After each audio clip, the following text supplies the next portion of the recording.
I'm not going to be showing my model here, though. As I mentioned there, I do have a website where you can download that program I showed you yesterday called QED, and encourage you to do so and take a look at it.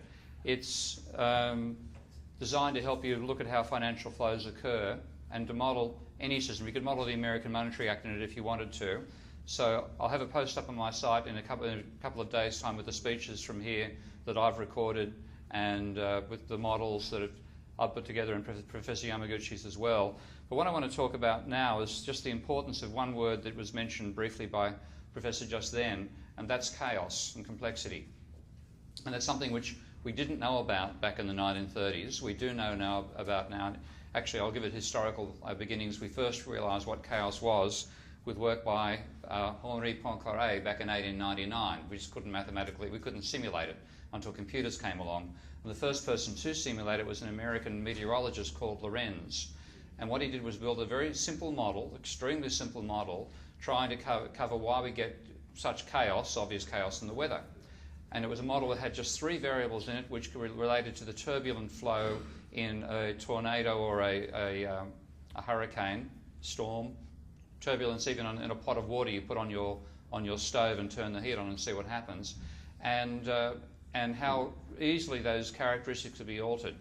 And we've now got a whole science which is called a science of complexity, looking at the existence of cycles in complex systems and how those cycles can be extremely hard to predict, in fact impossible to predict more than a certain period ahead.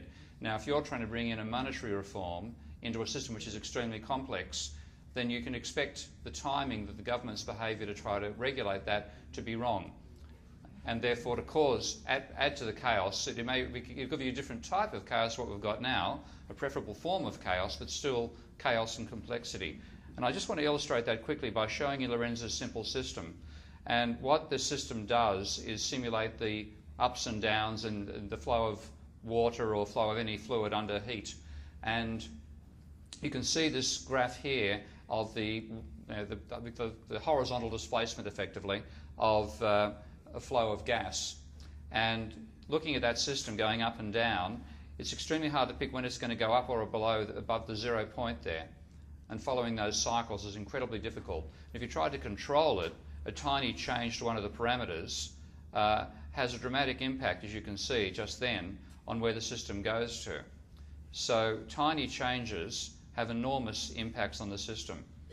And when you're trying to regulate this whole thing, you're going to get it wrong virtually every time. So unless you're aware of that and you build in concepts in your controls that let you cope with that, you're going to be causing further problems. So it means, for example, if you try to get a committee to regulate the rate of flow of new money into the system under your Act, you'd need to be aware of these dangers.